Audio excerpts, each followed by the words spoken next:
بلا تاخیر کافی وقت بھی ہو رہا ہے، قاضی صاحب سے درخواست کروں گا کہ قاضی صاحب جو ہے سمجھے اختتامی کلمات کہہ دیں اور دعا کے ساتھ آج کے ہماری جو پورے مہینے کی بابرکت مجلس تھی اس کا اختتام فرما دیں قاضی صاحب جی۔ بسم اللہ الرحمن الرحیم۔ مولانا صدیق صاحب نے عید الفطر سے متعلق کچھ بیان کیا تھا، اور کل حضرت مولانا سعد مدثر صاحب نے تراویح کی اجرت یا ہدیہ سے متعلق بیان کیا تھا۔ تو الحمدللہ دونوں موضوع پر بحث ہو چکی ہے اور بیان بھی ہو چکا ہے، اور اہم بیان تھا دونوں کا۔ آج میں چاہتا ہوں کہ ممکن ہے کہ کل عید ہو، کل نہیں تو پرسوں عید کا ہونا یقین۔ تو عید کی جو سنتیں ہیں اور عید کا جو طریقہ ہے نماز پڑھنے کا، وہ اگر بیان کر دیا جائے تو شاید زیادہ فائدہ ہو، اس لیے کہ ہمارے اس پروگرام کو عوام اور جو لوگ عوام دیکھ رہی ہے ہمارے پروگرام کو، اس لیے ان کے لیے خاص بہت زیادہ بہتر ہوگا۔ تو میں شروع سے یعنی گویا کہ افطار کے بعد سے جو عید سے متعلق جو چیزیں ہیں وہ بیان کر دیتا ہوں۔ اگر آپ چاہیں تو اس کو الگ سے بھی شائع کر سکتے ہیں۔ جی انشاءاللہ تعالی آپ۔ بسم اللہ الرحمن الرحیم۔ 29 رمضان کو چاند دیکھنے کی کوشش کرنی چاہیے۔ چاند اگر ہو جاتا ہے تو گویا کہ دوسرے دن عید ہوگی، اور چاند پر نظر پڑتے ہی فوراً ایک دعا پڑھنی چاہیے، اللہم احل علینا بالجن والایمان والسلامۃ والاسلام۔ اور چاند نظر آتے ہی گویا کہ رمضان مبارک کا مہینہ ختم ہو گیا اور شوال المحرم کا مہینہ شروع ہو گیا۔ نبی کریم صلی اللہ علیہ وسلم نے ایک حدیث میں ارشاد فرمایا کہ میری امت کو 5 چیزیں دی گئی ہیں، ان میں سے ایک چیز یہ ہے کہ رمضان کے اخیر رات میں ان کی مغفرت کر دی جاتی۔ صحابہ کرام نے پوچھا کیا وہ شب قدر ہے؟ آپ صلی اللہ علیہ وسلم نے کہا نہیں، شب قدر نہیں، بلکہ مسئلہ یہ ہے کہ کوئی آدمی مزدوری کرے اور اس کا کام پورا ہو جائے تو اس کو اس کی پوری مزدوری دے دی جاتی ہے۔ رمضان مبارک کے مہینے میں کیونکہ لوگوں نے روزہ رکھا، نماز تراویح پڑھی، زکوٰۃ ادا کیا، صدقات و خیرات کیا، تو یہ اللہ تبارک تعالیٰ کی طرف سے ایک روٹین بنا کر دیا گیا تھا مسلمانوں کو، اور انہوں نے اس پر عمل کیا۔ اور تو جب رمضان مبارک کا مہینہ ختم ہو گیا تو گویا کہ اللہ کی طرف سے جو کام دیا گیا تھا وہ کام پایا تکمیل کو پہنچ گیا، وہ کام پورا ہو گیا، ڈیوٹی پوری ہو گئی۔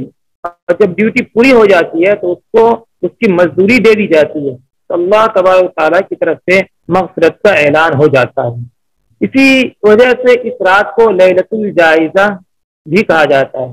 لیلۃ الجائزہ کا مطلب ہے کہ انعام کی رات، یعنی اس رات میں اللہ تبارک تعالیٰ اپنے بندوں کو انعام دیتے ہیں، مزدوری دیتے ہیں اور اپنے بندوں کی مغفرت فرما دیتے ہیں۔ یہ امت مسلمہ کے لیے بہت بڑی اللہ کی طرف سے بہت بڑی عنایت ہے، اور اللہ کی بہت بڑی مہربانی ہے کہ اللہ تبارک تعالیٰ جس نے رمضان مبارک کا مہینہ دیا، ہم نے تراویح پڑھی، روزے رکھے، اور جب یہ رمضان کا مہینہ گزر جاتا ہے، عید کی شروعات ہوتی ہے، تو اسی دن اللہ تبارک تعالیٰ اسی رات اللہ تبارک تعالیٰ ہماری مغفرت فرما دیتے ہیں۔ ایک دوسری حدیث میں نبی کریم صلی اللہ علیہ وسلم نے ارشاد فرمایا کہ جو آدمی عیدین کی راتوں میں جاگ کر عبادت کا اہتمام کرتا ہے تو اس کا دل اس وقت بھی زندہ رہتا ہے جس وقت سب کے دل مردہ ہو جاتے ہیں۔ یہ فضیلت اس لیے ہے کہ رمضان مبارک میں جو کام کیے گئے وہ تو اللہ تبارک تعالیٰ کی طرف سے ڈیوٹی کے طور پر وہ کام دیے گئے تھے، ہماری وہ ذمہ داری تھی، تو ہمارے اوپر فرض تھا۔ لیکن یہ رمضان مبارک کا مہینہ گزر جانے کے بعد بھی اگر ہم عبادت کرتے ہیں تو ظاہر سی بات اللہ تبارک تعالیٰ اس سے بہت خوش ہوگا۔ جیسے آپ نے کسی کو کسی کام کے لیے اجرت پر لیا، اس نے وہ کام انجام دے دیا، تو کام انجام دے دیا، آپ نے ان کی مزدوری دے دی، لیکن اگر وہ کچھ ایکسٹرا کام کرتا ہے، اضافی کام کرتا ہے، تو آپ ان کو 2-4 پیسے اور مزید دیتے ہیں، بھائی تم نے کچھ ایکسٹرا کام کیا ہے۔ اسی طرح اللہ تبارک تعالیٰ ہی بہت خوش ہوتے ہیں اگر ہم عید الفطر کی رات میں عبادت کرتے ہیں، تو اللہ کو لگتا ہے کہ یہ میرا بندہ صرف ڈیوٹی سمجھ کر عبادت نہیں کر رہا تھا، بلکہ مجھ سے محبت کی بنیاد پر عبادت کر رہا تھا اور وہ ایکسٹرا عبادت کر رہا ہے، اس لیے اللہ تبارک تعالیٰ کی طرف سے ان کو یہ انعام دیا جاتا ہے کہ اس کا دل اس دن بھی زندہ رہے گا جس دن کے سارے دل مردہ ہو جائیں گے. یعنی اللہ تبارک تعالیٰ کی بہت بڑی رحمت ہے یہ اللہ تبارک تعالیٰ کی طرف سے. عید الفطر کی بہت ساری سنتیں ہیں، اگر ہم ان سنتوں پر عمل کریں گے تو انشاءاللہ ہماری عید شریعت کے مطابق ہوگی اور اس سے اللہ تبارک تعالیٰ بھی راضی ہوں گے. تو دیکھیے اس سلسلے میں یہ بات یاد رکھنی چاہیے کہ جب جنہیں چاند نکل آتا ہے تو گویا کہ رمضان مبارک کا مہینہ ختم ہو گیا، شوال مکرم کا مہینہ شروع ہو گیا اور دوسرے دن عید منانا ضروری ہے، عید کی خوشی منانا ضروری ہے. اگر کوئی آدمی عید کی خوشی نہیں مناتا ہے یہ سمجھ کر کہ ہم نے 30 روزے رکھے یا 29 روزے رکھے، ایک ایکسٹرا روزہ اور صحیح، تو حدیث میں اس روزے کی ممانت آئی ہے کہ اس دن روزہ نہ رکھنا ضروری ہے. اصل میں اللہ تبارک تعالیٰ اپنے بندوں کا امتحان لیتا رہتا ہے. اللہ تعالیٰ نے جب کہا کہ روزہ رکھو تو روزہ رکھنا ضروری، جب اللہ تعالیٰ نے کہا روزہ بند کرو تو روزہ بند کرنا ضروری. اگر ہم اس طرح نہیں کریں گے تو گویا کہ اپنی منمانی ہوگی کہ اللہ تبارک تعالیٰ کی مرضی کے خلاف ہوگا. بہرحال اس رات میں عبادت کرنی چاہیے، پوری رات شاپنگ میں اور ادھر ادھر گھومنے کے بجائے اگر ہم عبادت کریں گے انشاءاللہ ثواب ملے گا. دوسرے دن یعنی فجر کی نماز مسجد میں پڑھنا چاہیے، باجماعت پڑھنی چاہیے. اس کے بعد عید کے دن غسل کرنا، مسواک کرنا یا برش کرنا، حسب استطاعت عمدہ کپڑے پہننا یہ سنت ہے. عمدہ کپڑے پہننا سنت ہے، نیا کپڑا پہننا کوئی ضروری نہیں. خوشبو لگانا یہ بھی سنت ہے. صبح ہونے کے بعد عید کی نماز سے پہلے کھجور یا کوئی میٹھی چیز کھانا یہ بھی سنت ہے. نبی کریم صلی اللہ علیہ وسلم کھجور کھایا کرتے تھے اور 7 عدد میں کھایا کرتے تھے، یعنی 3، 5، 6، 7 اس طرح. اگر کھجور ہے تو کھجور، نہیں تو فارے، نہیں تو کشمش، یہ سب اگر کچھ نہیں ہے تو سویاں کھانے سے بھی یہ سنت انشاءاللہ ادا ہو جائے گی. عید کی نماز کے لیے جانے سے پہلے صدقۃ الفطر ادا کر دینا یہ بھی ایک سنت ہے. اگر ہم پہلے ہی ادا کر دیں یعنی رمضان ہی میں ادا کر دیں تو بھی سنت ادا ہو جائے گی اور صدقۃ الفطر ادا ہو جائے گا. اسی طرح ایک راستے سے جانا دوسرے راستے سے آنا یہ بھی سنت ہے، اور جاتے اور آتے وقت اللہ اکبر اللہ اکبر لا الہ الا اللہ واللہ اکبر اللہ اکبر وللہ الحمد یہ تکبیر کہنا، آہستہ تکبیر کہنا یہ بھی سنت ہے. عیدگاہ جانے کے بعد وہاں بیٹھے رہنا، تسبیح وغیرہ پڑھنا یہ درست ہے، وہاں نماز پڑھنا درست نہیں ہے. نفل نماز نہیں پڑھنا چاہیے، بلکہ عید کے دن اشراق کی نماز بھی نہیں پڑھنا چاہیے، کیونکہ اس سے بعض لوگوں کو بدگمانی ہو سکتی ہے کہ یہ امام سے متفق نہیں ہے یا یہ کوئی الگ جماعت کرنا چاہتا ہے. اس لیے عیدگاہ میں کوئی نفل نہ پڑھے. اگر کوئی پڑھنا ہی چاہے تو گھر میں پڑھے.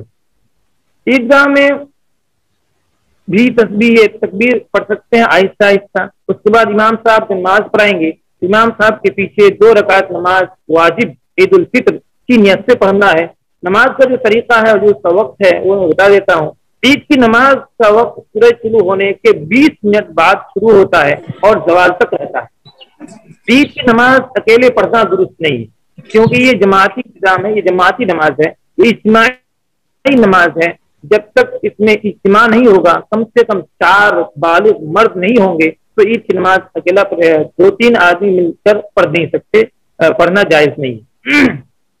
زیادہ سے زیادہ کتنے لوگ ہوں اس کو کوئی حد نہیں ہے، لاکھوں لوگ ہو سکتے ہیں، اس میں کوئی حرج نہیں. لاک ڈاؤن کی وجہ سے بعض مساجد میں نماز پر پابندی ہے، بعض میں 5 کی قید ہے اور بعض علاقوں میں عیدگاہ وغیرہ میں بھی پابندی ہے. اس لیے اگر لوگ اپنے گھروں میں، دالانوں میں، چھتوں پر چھوٹی جماعت بھی کرنا چاہیں تو درست ہے، لیکن اس میں کم سے کم 4 بالغ مرد کا ہونا ضروری ہے. اگر گھر میں کوئی نماز عید کی نماز کا اہتمام کر رہا ہے تو اسی کوئی اپنے گھر کی جو خواتین ہیں اور بچیاں ہیں وہ بھی شامل ہو سکتی ہیں، لیکن یہ صف کے بالکل آخر میں کھڑی ہوں گی، یعنی پہلے مرد حضرات، اس کے بعد بچے، اس کے بعد خواتین حضرات، اس کے بعد بچیاں. ان میں سب سے زیادہ جاننے والا مرد امام بنے گا. عورتوں کو یا بچوں کو امام بنانا صحیح نہیں ہے. عید کی نماز میں اذان یا اقامت نہیں ہے، صرف نیت کرنا کافی ہے کہ میں اس امام کے پیچھے 2 رکعت واجب نماز عید الفطر کی اللہ تبارک تعالیٰ کی خوشنودی کے لیے پڑھ رہا ہوں. ہاں یہ زبان سے کہہ لے یا پھر دل میں ایسا سوچ لے تو بھی نیت ہو جائے گی. امام صاحب کا اس طرح نیت کر لینا کافی ہے کہ میں عید کی 2 رکعت واجب نماز اللہ تبارک تعالیٰ اور ان لوگوں کی امامت کر رہا ہوں، اور امام مقتدی حضرات کے اقتداء کی نیت کر لے کے اس امام کے پیچھے میں ان کی اقتداء میں 2 رکعت نماز پڑھ رہا ہوں. عربی یا اردو میں جو نیتیں مشہور ہیں وہ بھی کر سکتے ہیں، لیکن ان کا کہنا کوئی ضروری نہیں ہے. نماز پڑھنے کا طریقہ دیکھیے، عید الفطر کی نماز یا عید الاضحیٰ کی نماز سال میں 1 مرتبہ ہوتی ہے، تو اس میں بہت سارے لوگوں کو کنفیوژن ہو جاتا ہے. اور سب سے پہلا کنفیوژن تو یہ ہوتا ہے کہ تکبیر تحریمہ کرنے کے بعد ہاتھ باندھے کے ہاتھ چھوڑیں. کچھ لوگ بازو والے کو دیکھتے ہیں، کچھ لوگ اگلے والے کو دیکھتے ہیں کہ بھائی ہاتھ انہوں نے چھوڑا ہے کہ ہاتھ باندھا ہے. تو غور سے سنیں جو سن رہے ہیں ناظرین کرام، کہ نماز پڑھنے کا طریقہ یہ ہے کہ امام کے ساتھ تکبیر تحریمہ یعنی اللہ اکبر کہتے ہوئے ہاتھوں کو کانوں تک اٹھائیں اور ناک کے نیچے باندھ لیں. تکبیر تحریمہ اللہ اکبر، یہ اللہ اکبر کہنا ضروری ہے. اللہ اکبر کہتے ہوئے ہاتھوں کو کانوں تک اٹھائیں اور پھر ناک کے نیچے باندھ لیں. یہ مرد حضرات باندھیں گے، لیکن خواتین سینے پر ہاتھ باندھیں گی. اس کے بعد ثنا پڑھ کر 3 بار تکبیر کہنا ہے، یعنی اللہ اکبر ہاتھ چھوڑ دینا ہے، جو اللہ اکبر کہنا ہے ہاتھ چھوڑ دینا ہے،